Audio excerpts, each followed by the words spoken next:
এসে শ্রী মাধবেন্দ্রপুরী সম্ভ্রান্ত ব্রাহ্মণ বংশে আবির্ভূত হইয়াছিলেন। শোনা যায় তিনি সংসারও করেছিলেন, একটি সন্তানও হইয়াছিল। কিন্তু বৈরাগ্য উদয় হলে তিনি পুরী সম্প্রদায় থেকে সন্ন্যাস গ্রহণ করে মাধবেন্দ্রপুরী নাম ধারণ করেন। তিনি অযাচক ভিত্তিতে জীবিকা নির্বাহ করতেন। কৃষ্ণ প্রেমানন্দে তিনি সবসময় পরিতৃপ্ত থাকিতেন। ভগবান তো গীতায় বলেছেন, যারা অনন্য চিত্তে আমার চিন্তা করে তাদের যোগ শ্রম আমি নিজেই বহন করি। অতএব তাদের মাধবেন্দ্রপুরীর আর বিহারাদির কোনো চিন্তা ছিল না। অনেকে তো শ্রীমতী ভক্তিমান মে প্রিয় নর, তিনি এমন একজন চরিত্রবান ছিলেন, প্রেমিক প্রধান, প্রেমের উদ্দীপনে তিনি একত্রে স্থির থাকতে পারিতেন না। কারণ প্রেম কখনো কোনো বিষয়ে আসক্ত করে না।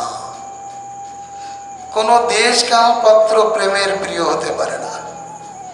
কৃষ্ণ প্রেমিক যে, এই মায়িক জগতের কোনো দেশ কাল পাত্র তার আকৃষ্টের কারণ হতে পারে না, তার প্রিয় হতে পারে না,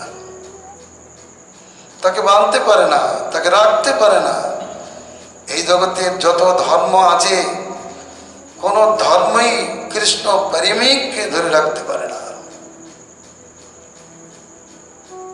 কোন ব্রত তপস্যাদি তাদের চরণ প্রান্তেও সে অবসর প্রাপ্ত হয় না। মাধবেন্দ্র প্রতিপাদ বলেছেন, কৃষ্ণ প্রেমের উন্মাদনায় সন্ধ্যা বন্দনা তোমাকে নমস্কার করি, তোমাকে আর আমি সেবা করতে পারবো না। কারণ নিরন্তর সে গোবিন্দের গোপালের স্ফূর্তিতে আমি তার চিন্তায় বিভোর থাকি, তোমার সেবা করবো কখন। আবার আমরা দুটো শ্লোক পাই, কে বলছেন এটা মাধবেন্দ্রপুরীর সম্বন্ধে প্রযুক্ত, কে বলছেন বিল্লমঙ্গল সম্বন্ধে প্রযুক্ত। এই মাধবেন্দ্রপুরী যখন উডুপিতে গিয়েছিলেন, তখন ভগবত চিন্তায় বিভোর থাকতেন, সন্ধ্যা বন্দনাদি করতেন না। তার অঙ্গে ছিল উপবিত সংস্কার। তাকে দেখি সেখানকার বৈদিক সন্ন্যাসীগণ, তাত্ত্বিক বৈষ্ণবগণ সন্দেহান যুক্ত হলেন। একদিন জিজ্ঞাসা করলেন, হে বিপ্র, হে সন্ন্যাসী, তুমি তো নিশ্চয়ই ব্রাহ্মণ সংস্কার প্রাপ্ত হয়েছে, তবে সন্ধ্যা বন্দনা করো না কেন? তিনি অত্যন্ত চমৎকৃত হয়ে দুটি শ্লোকে তার উত্তর দিয়েছেন। প্রথম শ্লোক হল,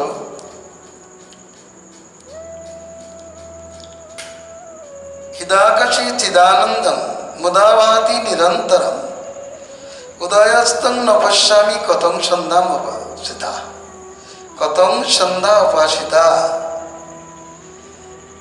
আমার চিত্ত আকাশে চিদানন্দ সূর্য শ্রী গোবিন্দ নিত্যকাল উদীয়মান। আমি তার উদয় দেখিতেছি না, অস্ত দেখিতেছি না। অতএব সন্ধ্যা না হলে আমি কি করে সন্ধ্যা বন্দনা করিতে পারি? সন্ধিক্ষণেই তো সন্ধ্যা বন্দনা করিতে হয়। আমি উদয় দেখছি না, অস্তও দেখিতেছি।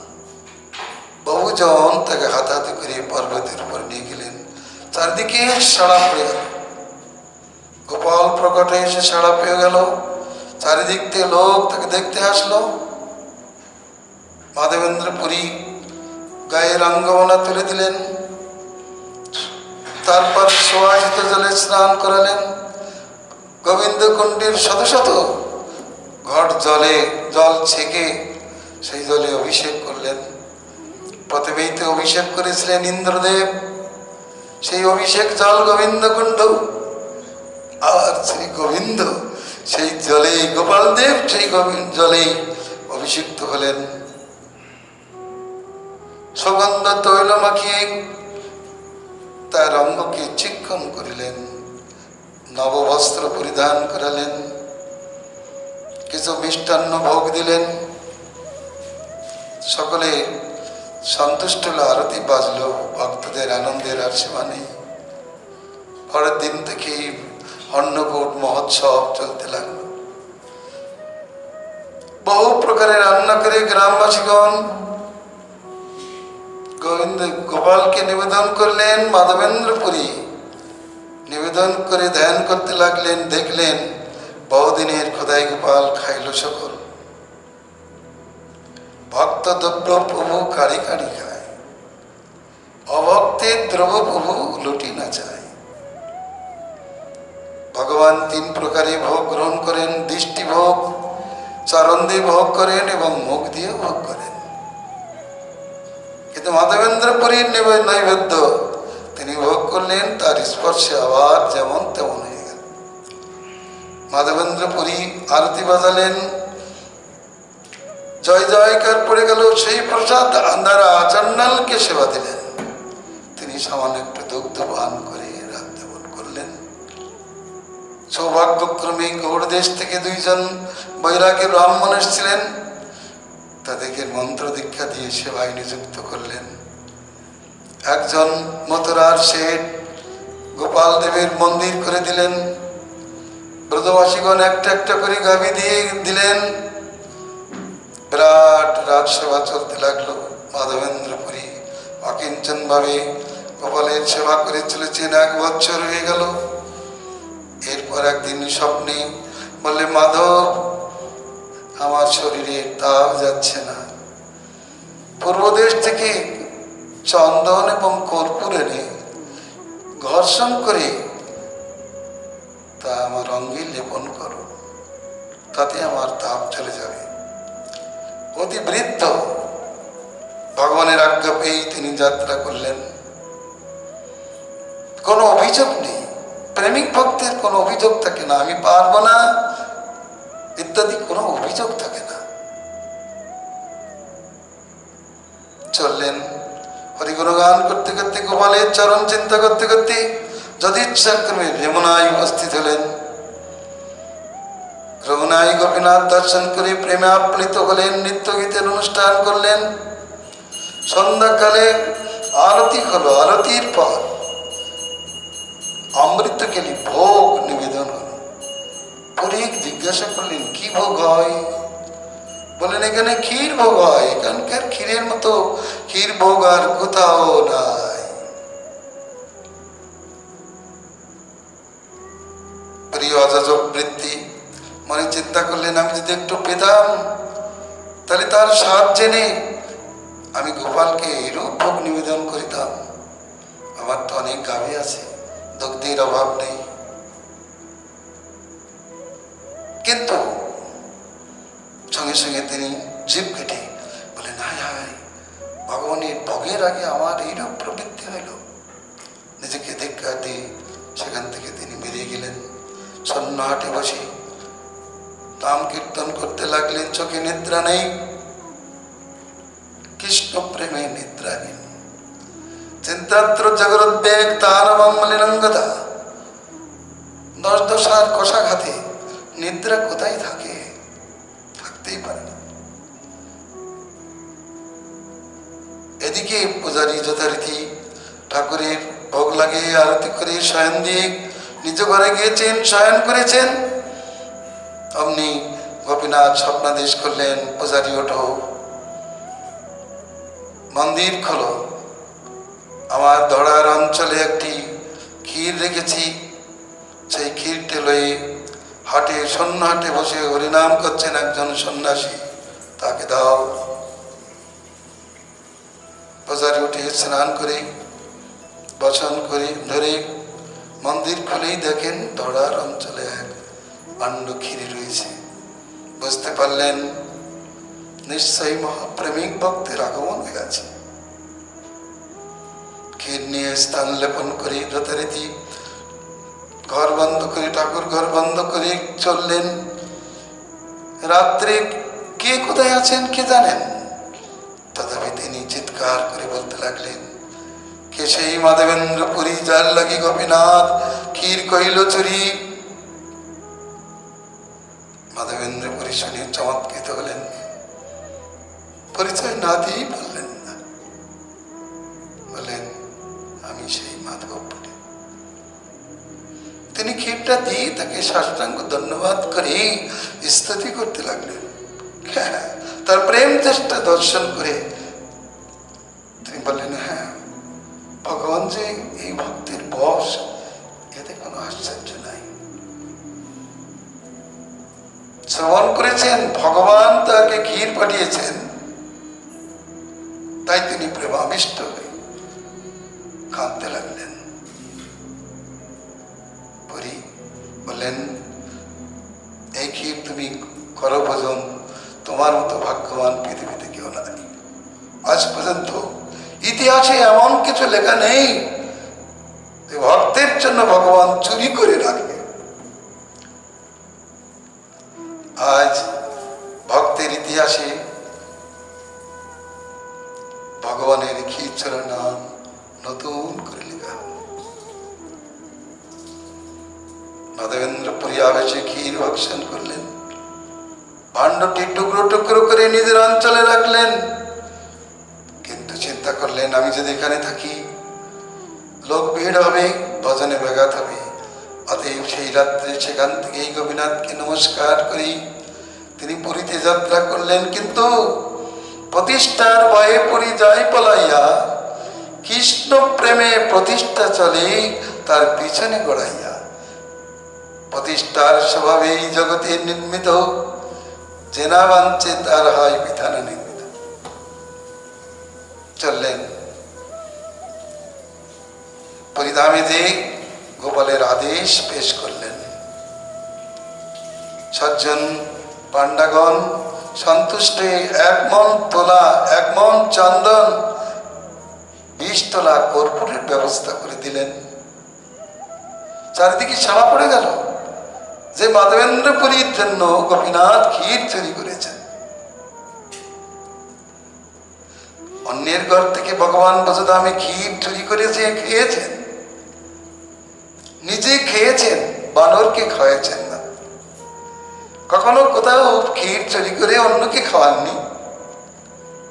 কিন্তু এখন সেই ভগবান ক্ষীর চুরি করে ভক্তকে খাওয়াইছেন। বলে, এটা কি করে চুরি করা হলো? ভগবান ভজনের পর আর তার অধিকার থাকে না।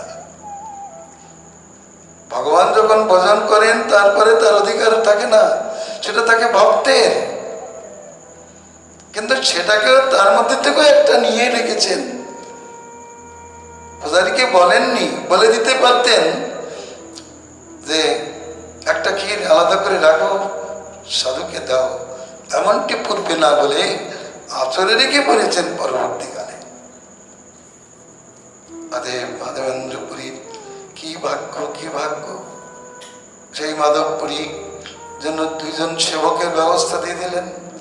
তারা সেই চন্দন বয়ে চলে আসলেন পুনরায় যমুনায়। মাধবেন্দ্র পুরীকে দেখে পূজারীগণ বহু সন্তুষ্ট হলেন, তাকে ক্ষীর প্রসাদ দিয়ে সুখী করলেন। ঠিক সেই রাত্রেই গোপাল দেব স্বপ্নাদেশ করলেন, মাধব আমি সব পেয়েছি। ওই চন্দন কর্পূর দ্বারা ঘষে গোপীনাথের অঙ্গে লেপন করো, তাহলে আমার অঙ্গ তাপ যাবে। গোপীনাথের অঙ্গ আমার অঙ্গ একই অঙ্গ, যেমন আজ্ঞা। মাধবেন্দ্র পুরী কাঁদতে লাগলেন, হায় 3 বার ভগবান স্বপ্নে আমাকে এমন ভাবে আদেশ করলেন, কিন্তু সাক্ষাতে আমি তাকে দেখতে পেলাম না। খুবই কাঁদতে লাগলেন। কিন্তু ভগবানের ইচ্ছা পূর্তি না হলে ভগবান ইচ্ছা করেই দর্শন দেন না।